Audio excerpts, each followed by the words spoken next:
Assalamualaikum warahmatullahi wabarakatuh. Welcome to me this time. In this good chance, I would like to explain sentence in English. Baiklah,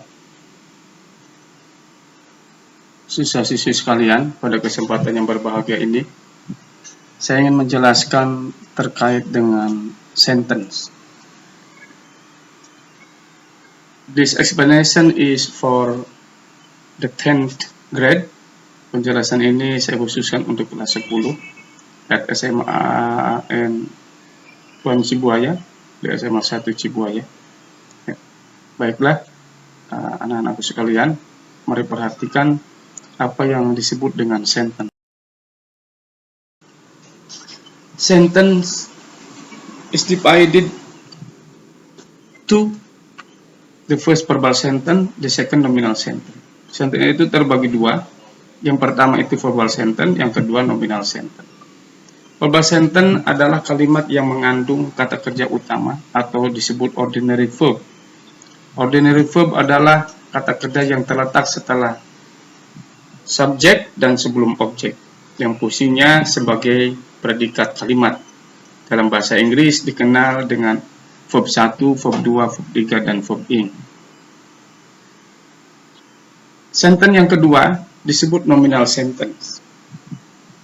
Nominal sentence dalam bahasa Inggris hanya dikenal di Indonesia, sementara secara internasional tidak ada nominal sentence. Ya. Namun orang Indonesia karena bahasanya dipengaruhi oleh bahasa Arab, di mana bahasa Arab itu ada jumlah fi'liyah yang disebut verbal sentence, ada jumlah ismiyah yang disebut dengan nominal sentence, sehingga nominal sentence di Indonesia muncul. Dan nominal sentence itu apa? Kalimat yang mengandung kata kerja bantu atau disebut helping verb. Helping verb terbagi tiga. Pertama to be, ya, kedua auxiliary, dan ketiga modal. To be itu terdiri dari is, am, are, was, were, be, been, being. Auxiliary terdiri dari do, does, did, have, has, dan had. Sementara modal itu terdiri dari will, would, can, could, shall, should, may, might, must, have to, dan had to. Selanjutnya, verbal sentence itu terbagi ke dalam transitif dan intransitif. Maka kita mengenal ada transitive verb dan intransitive verb. Transitive verb itu adalah kata kerja yang membutuhkan objek, sementara intransitive verb adalah kata kerja yang tidak membutuhkan objek. Coba kita lihat contoh transitive verb. Ibuku memasak nasi.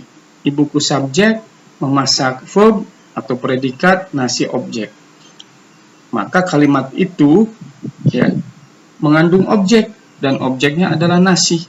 Untuk membuktikan bahwa ini nasi itu kategorinya objek, maka secara ilmu bahasa bisa dibalik menjadi nasi dimasak oleh ibu. Ya, jadi transitive verb itu kata kerja yang bisa berubah menjadi aktif ataupun pasif. Berbeda dengan intransitive verb. Kita lihat contoh. Ibuku memasak di dapur. Ya.